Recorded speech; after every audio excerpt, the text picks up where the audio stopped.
So hey guys, welcome to my channel, and today we're going to be talking about periodic table. And first of all, I just want to let you know that in your JAMB, if you're a JAMB student who is going to be writing JAMB 25, or of course any other year you see this video, these are the 6 most important things you have to know about your periodic table. And this is why we're starting from here, because you're going to see questions like which of this is going to increase across the period, which of this is going to decrease down the group. So atomic size or ratios, atomic volume, ionization energy, electroaffinity, electronegativity, and electropositivity are questions that you must see in your JAMB. Any of these could come out. So I'm just going to teach you how to identify which of these would increase across the period or decrease down the group. And the way I'm going to teach you this is that you do not have to cram it. Because when you understand this, you do not need to cram it. And if perhaps you enter your exam hall and you forget, you could easily remember the concepts and answer the question. So, as a chemistry student, one thing I'm going to advise you to go learn, it's your periodic table. I don't know how you're going to learn it. You probably want to cram it. You probably want to just know your periodic table because it's very important, and it's going to help you when we go further in chemistry. So for us to go on with this, I'm just going to draw the periodic table. So now you have your periodic table, right? This is it.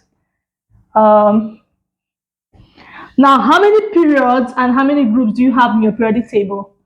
This is small. Remember that you have 8 groups in your periodic table, right? So we have group 1. I'm going to have group 2 here.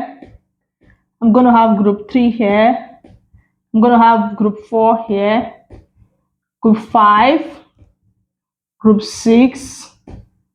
Group 7. Okay, this space is too much.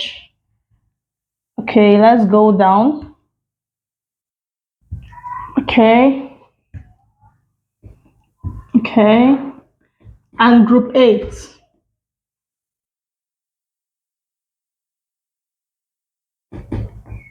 So this is group 1, group 2, group 3, group 4, group 5, group 6, group 7, and group 8 or 0. So let's make this straight. Oh, it doesn't want to be straight, but then it's good. All right.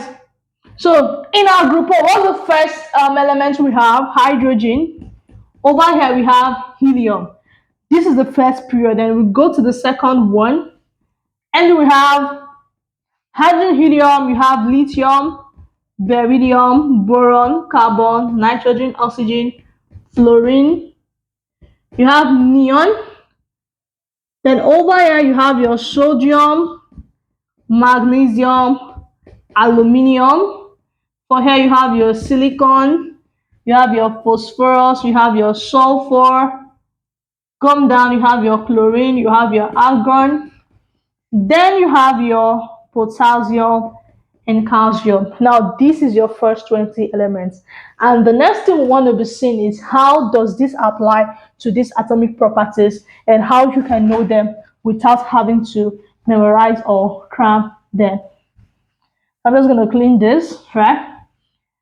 So next thing I want to do is to write the atomic number of these elements. Now hydrogen is 1, this is 2, this is 3, 4, 5, 6, 7, 8, 9, 10.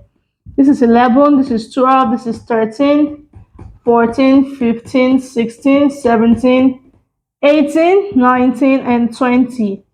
So I've written down their atomic numbers.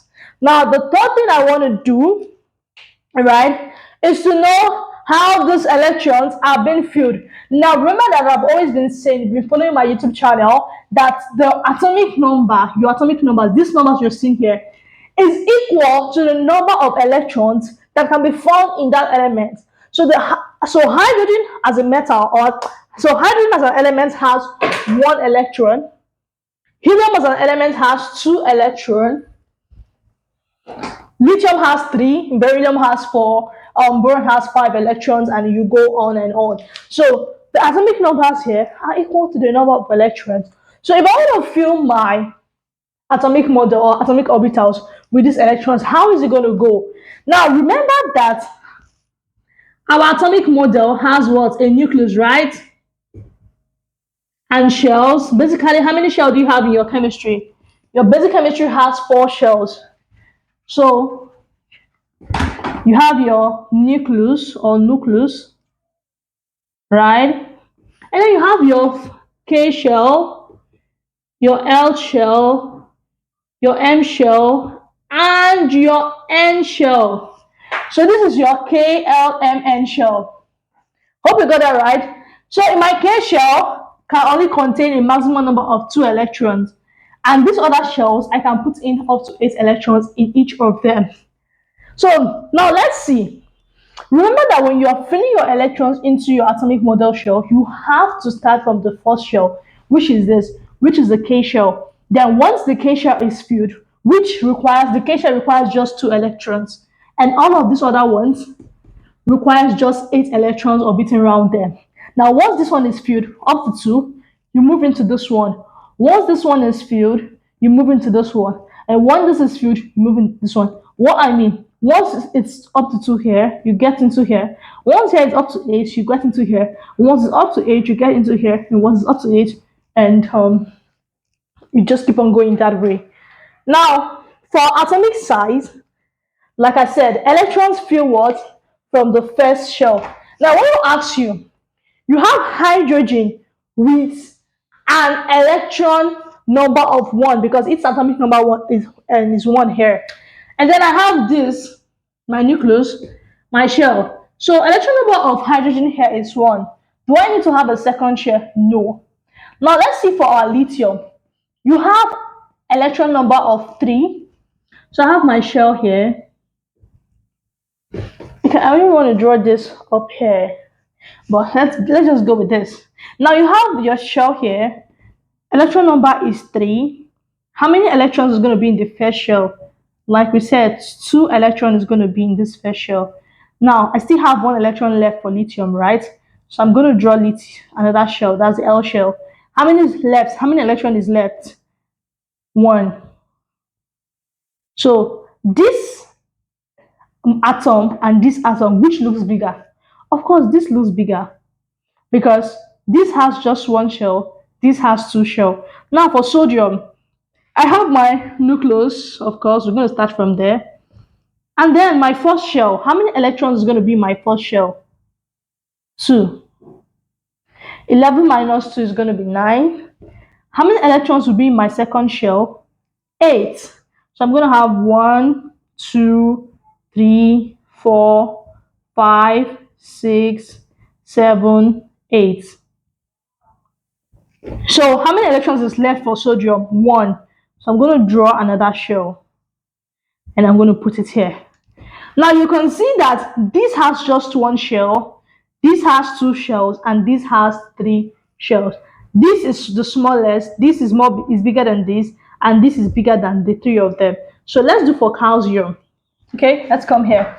So I'm going to draw my nucleus, right?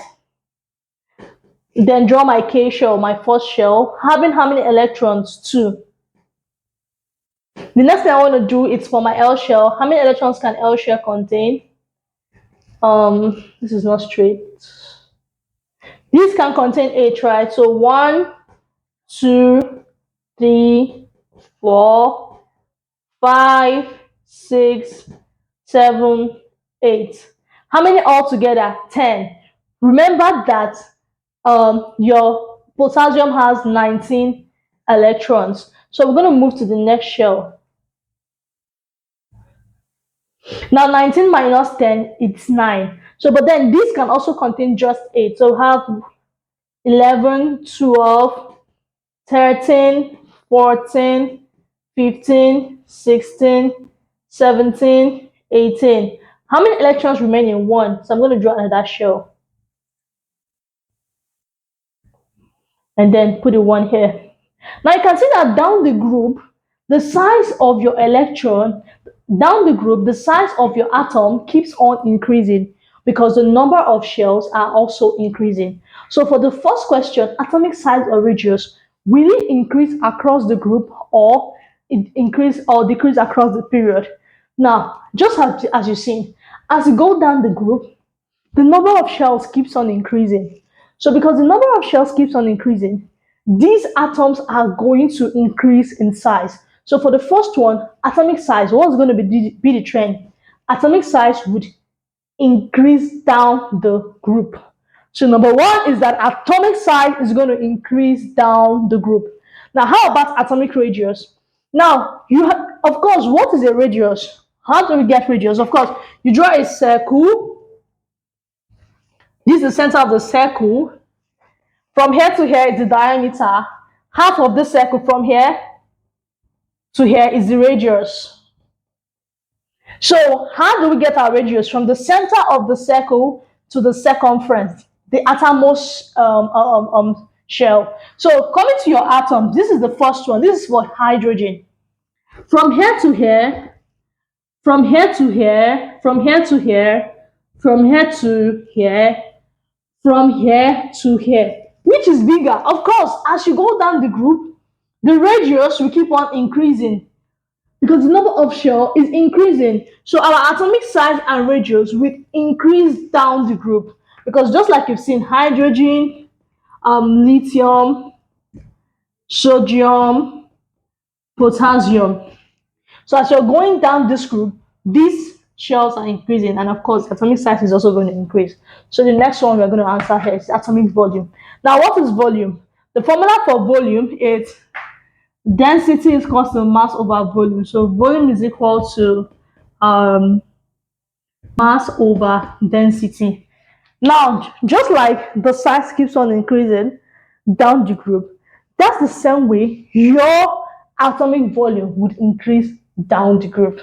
So for your atomic trend, atomic size, atomic radius, atomic volume would increase down the group.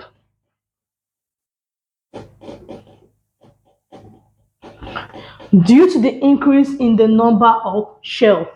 Now, how about ionization energy? And this is the next thing we are going to be looking at.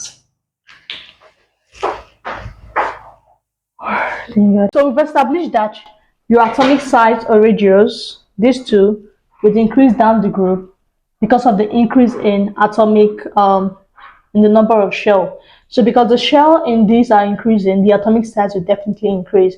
And then let's look at why they would decrease across the period. Now, the whole aim of this is so that you know chemistry, and even if you're not going to be writing JAMB, you're just trying to understand chemistry, you're able to understand it very well. And this is why I am spending this time to explain to you the concept behind this decreasing down the group and increasing across the period. Now I'm just going to clean it. I just here again so that I can use this part of the board to explain. I'm just going to clean this trend. So we're done looking at why atomic size and atomic volume would increase down the group, and now I want to see why it's going to decrease across the period. All right. So we're here. So having done that, I'm just going to explain a concept to you. Why do atomic size or atomic volume decrease across the period? Now, this is your atomic model. It's made up of a nucleus and a shell. Now, this nucleus contains your positively charged proton and your neutrally charged neutron. Your proton is positively charged. Your neutron has no charge. Now, around this shell, now basically in your basic chemistry, we have how many shells? 4, right? K, L shell, M shell, and your N shell. Okay, this is not very clear. Let me just clean this. And go again. So we have your nucleus, right? And then you have your shell. And then you have your shell. Not so. All right. Now I want you to know that in this there's a force existing between this nucleus and this shell, and that force is known as electrostatic force of attraction. The force existing between this nucleus and this shell. Now remember I said that this nucleus contains a positively charged proton and it has a neutron that has no charge. So because this has no charge, this has a positively charge, the charge of this becomes predominant. This will dominate this. Hence, we are going to say that our nucleus is positively charged. Round the shell are negatively charged electrons orbiting round. Now, what happens is that Since this nucleus is positively charged and these electrons are negatively charged, there's a force of attraction between your nucleus and the electrons in their shells. Hence, what happens in your atomic model is that this positively charged nucleus is always trying to pull this shell to itself, or pull every other shell it has to itself. Now, what happens when it pulls this to itself is that it becomes smaller in size.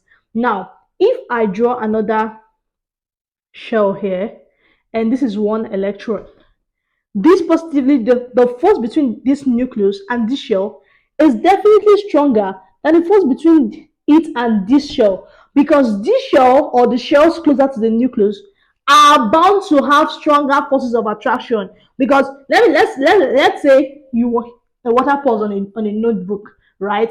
The first page is going to be more wet than the other pages, right? So if I start pouring the water like this, it means that it's going to go from here to here. So the force here existing around here is stronger than the force existing around here. Now, but what happens is that if this is just one electron, of course, there's a force of attraction between here and here, but not so strong. And this is why you could easily remove this electron, because the force of attraction here is not so strong. The force of attraction between this shell and this nucleus is not so strong. But if I begin to increase the electron in this shell, the force of attraction between this shell and your nucleus will start increasing as well. So if this is 3, the force of attraction would also increase. And once it gets to 4, the force of attraction becomes very high. And this is why this particular atom cannot lose electrons once it has up to 4 electrons. Because the force of attraction between this shell or the electron and the nucleus is so strong that you cannot just come and pull the electron out. Now, if I keep on increasing this, and it gets to 8, the force of attraction between this shell and this nucleus is so strong. It's tight. It's very strong. Now, because it's very strong, this nucleus will pull this electron shell to itself. And because it's pulling this electron shell to itself, this atom is going to reduce in size. And this is why we say that your atomic size across the period would reduce. Why? Because across the period, the number of electrons keeps on increasing. The number of electrons here is 3. The number of electron here is 4. The number of electron here is 5. The number of electron here is 6, 7, 8, 9, 10. So across this period, your electron would keep on increasing. I hope you get that, right? Okay. So this is why, and then for your atomic radius, if the size of your shell increase, definitely from the center to the external circumference would also decrease in size. The atomic volume, of course, is going to increase down the group and is going to decrease across the period. So let's move into your ionization energy. Now, still using this shell, let me draw a new shell for you. Still using this atomic model, I want to show you. Now, remember that I said to you that there's a force of attraction between this nucleus and the electrons in orbiting around the shell. And this force is known as what we call the electrostatic force of attraction. Now, there's a force of attraction between this nucleus and the electrons. So what happens here is that if I increase my electron, it's going to be very difficult for that shell to allow someone or something come to take electron out from it. Now, let me explain. This is it. Now, let's start with this. This is lithium with 3 electrons. So 1, 2, I'm just going to put a third one here. The force of attraction between this electron and this is loose. Hence, the energy or the amount of energy required to remove this electron from this atom, it's not that high. But if I increase the number of electrons in this shell to 4, the force of attraction between this nucleus and the electron would also increase. Hence, you would need more energy to remove this electron from this atom. If I increase the number of electrons in this atom to 5, again, the force of attraction between the nucleus and this shell would increase. It's going to be more difficult for you to remove the electrons than when it was at 4. If you increase it to 6, this is 1, 2, 3, 4, 5, and this is the 6th one. The amount of energy required to pull out an electron would also increase. If you make it 7, if you make it 8, if you make it 9, if you make it 10. Now, once it's like this, it's going to be because the increase in the electron will cause an increase in attraction between the nucleus and the electron. Hence, this shell or this atom will pull closer to the nucleus, and this atom is going to become small. It's not going to become more closer to the nucleus, and there'll be a strong force between this nucleus and this shell, whereby this nucleus is saying, no, I'm not going to let this electron go. I'm going to hold it to myself. So it's going to be very difficult for you to pull out any electron from this atom, and this is why group 8 elements or group 8 elements are unreactive. You get it, right? So, and what is ionization energy? Ionization energy is defined as the amount of energy required to remove an electron from its atom. So if the increase in electron causes force of attraction to increase between the nucleus and the atomos shell, it means that the force you would need or the energy you would need to produce an electron would be more. So because of an increase in the number of electrons, ionization energy would increase across the period. But if you go down the group, there is no increase in the amount of electron. Basically, this is 1. This lithium has 1 electron in its atomos shell. How? Remember your KLMN? K will contain 2, while this 3 will contain 8, right? So this is 1, this just has 1 electron. So I'm going to draw the nucleus and my shell. I just have 1 electron. This is 3, so I'm drawing my nucleus. Of course, the K can contain 2, right? So 1, 2. How about, so we have how many? 3, 1. So again, just 1 electron is in the atomos shell of your lithium. For your sodium, I'm going to draw my nucleus. K will contain 2, right? And then your L is going to have 1, 2, 3, 4, 5, 6, 7, 8, 10. So we still need 1 left. I'm going to draw another shell, which is the M shell, and it's going to have just 1 electron. So in your group 1 element, all of the elements in group 1 has 1 electron in their atomos shell. So hydrogen is going to have just 1 electron in its atomos shell. Lithium, the same thing. Sodium, the same thing. Calcium, the same. Potassium, the same thing. Group 2. All group 2 elements are having 2 electrons in the atomos shell. All group 3 elements are having 3 electrons in the atomos shell. All group 4 elements are having 4 electrons in their atomos shell. Same thing, group 7. All of group 7 elements are having 7 electrons in the atomos shell. Group 8, all of group 8 elements are having 8 electrons in the atomos shell. And this is just it.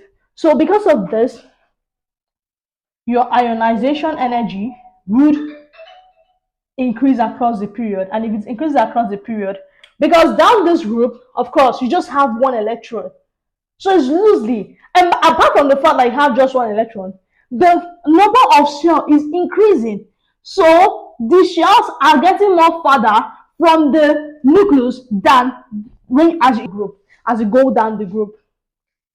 So because these shells are increasing and not just increasing, the amount of electron in the atomos shell is just 1, loosely held. It's very easy to pull it away.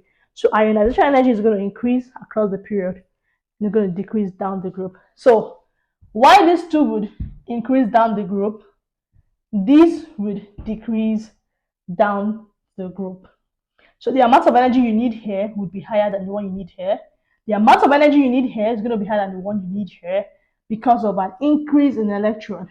But because of the uniformity in the number of valence electron, which valence electron is the atom's electron in an atomic shell or atomic model. So because of the uniformity in valence electron here, ionization energy would decrease. And of course, apart from the uniformity of valence electron, the number of shells are higher, and hence the shells are farther than the nucleus as you go down the group.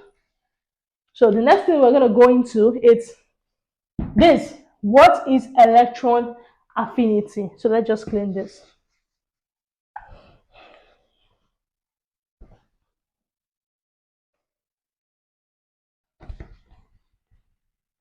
So we'll talk about electron affinity. Affinity. What do you understand by the word affinity? Now, there are some electrons here that would likely attract electrons to themselves. Now, we're talking about electron affinity. We're talking about the energy release when an element attracts electrons to itself. Now, let's go down this. Let's look at this down the group. For your lithium, which has one electron in its atomic shell, 2, 1. Remember that it is very easy for this electron to be lost. Now, this is your KL shell. Your L shell, your KLMN 2, 8. So for each of these shell to be stable, it has to have at least 8 electrons or the maximum of 8 electrons. Anything less than 8 electrons in your LMN shell will make it unstable. So every single thing that your atomic shells are trying to achieve is stability. Stability of 2 for your K shell or stability of 8 for your LMN shell. Alright, so if I have an atomic model like this is my nucleus and this is my shell. Okay, let me just clean this. This is my shell, right? And I have my nucleus. And this is my K shell. That's too far for a K shell. And this is my K shell having 2 electrons. This is my L shell having 1 electron. Remember that I said for an electron to be stable, for a shell to be stable, your K shell has to have 2, your LMN has to have 8 each for it to be stable. So what happens with your atomic model is that these shells that are supposed to have 8 electrons, they are literally trying all they can to attain stability. So if this cannot be 8, right, then it's going to look for a way to become 8. So what's happening here is that this guy now, it's 3 electrons, so this is lithium. Lithium is looking for a way to become stable. Now it's either here is 8 or here it's not existing at all, and so we have 2, which is stable. What's going to happen here is that this will need 7 electrons to be 8, but it can also forego this 1 electron and have this to be stable. This is 2. K shell is supposed to have 2 electrons, so it's going to be stable. So giving out 1 electron or receiving 7 electrons, which one is more easier? Of course, giving out 1 electron. So what's going to happen here is that lithium would give out 1 electron, and when it gives out 1 electron, you then have lithium plus. Now this act, or what just happened here, the giving up of an electron to become stable is what we call this thing. This state of positivity is what we call our electropositive element. I'm going to go there when I'm explaining this, but I just want to show you something. So it's very easy for this to give out this atomos electron than to receive. So rather than lithium to give out an electron, lithium would receive. But then electron affinity is talking about the energy released when an element attracts electron to itself. So lithium is not going to attract an electron to itself because it's easier for it to give out its 1 electron than to attract anything to itself. Beryllium, same. Beryllium has 2 electrons, group 2 in its atomos shell. 4 electrons, 1, 2, so I'm going to have 2 electrons here. So for this beryllium to be stable, it has 2 options. Now option 1 is that it's going to give out its 2 electrons. It's going to receive 6 electrons. Which is more easier? Give out 2 or receive 6? Of course, giving out 2 is easier. So 2 electrons would go, and then this beryllium again is giving out electron and it's not receiving. So looking at this, so where are we going to get elements that are receiving? We're talking about the trend, right? Will electron affinity increase across the group or increase across the period, or will it decrease down the group or decrease across the period? We're trying to find that, right? So we know that lithium cannot accept electron. Lithium is looking for who it's going to give. Beryllium, the same thing. Now, if you go to boron, boron has 5 electrons. 1, 2, 3, 4. So I'm going to put 1 more here. Now, beryllium has 2 options. Boron, sorry, has 2 options. Option of giving out 3 electrons or looking for who is going to give it 5 electrons. So which one proves easier? Of course, giving out 3 is faster than getting 5.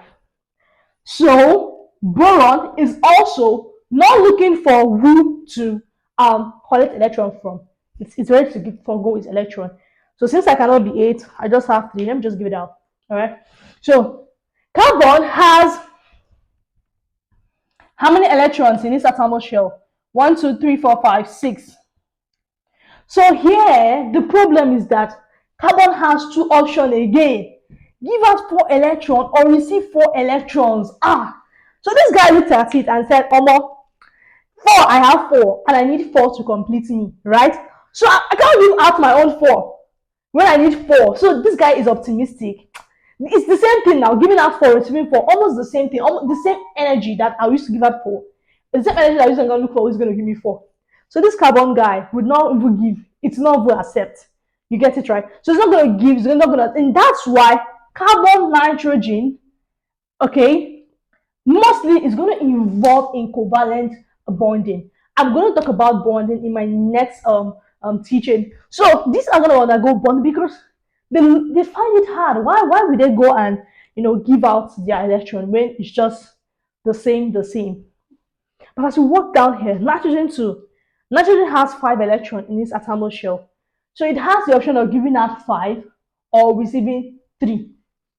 Okay? So it's not so going to give out its 5 electron. Rather now, it's now for nitrogen, of course, okay, let me put it here. So nitrogen is 7, right? 2, 4, 4, 5, 6, 7. I'm going to add one more electron. So nitrogen has the option of giving out 5 electrons or receiving 3. Of course, this looks easier. So maybe nitrogen would want to receive 3 electrons rather than giving out 5. It would want to. Although in chemistry, it does not really it doesn't give out here. So but it's going to want to receive 3 electrons. Oxygen, the same thing. Fluorine, the same thing. Of course, neon is balanced. Neon has 8 electrons in its atomic shell. It is not looking for any combination. It's okay. It's fine. So it's not going to collaborate. It's not going to give you. You're not going to give to him or her. I don't know if it's a girl or a boy, but it won't collect. It won't give also. Now, but when you go to group 9, sorry, group 7. Group 7 elements have 7 electrons and they need just 1 electron to be complete. So these guys are always on the hunt for that 1 electron. You know, when you're saving money, you need 500k to complete a project, and then you're at 400 and let's say 80k. You're going to be so optimistic to go and get 20k, right? This is what is happening between this with these guys here, group 7. They are always in that hunt for just that 1 electron. I just need 1 electron to complete me. I just need 1 electron to complete me. So yeah, this is what these guys are doing. So they would wholeheartedly collect electron. So for all I have explained, you're seeing that as you are going like this, it is more easier to find elements that would want to collect electron. So electron affinity, is the amount of energy released when an element receives an electron. It means that this guy, electron affinity, would increase across the period. Why? Because across this period, we'll find elements that are looking for electron they would collect. So this guy, electron affinity, would increase across the period. And of course, like I said, once a property increases across the period, it would decrease down the group. Hope you got this, right? So lithium, beryllium, boron would never collect anything from anybody. They are very fine, they are good, and they are proud. So they just want to give you.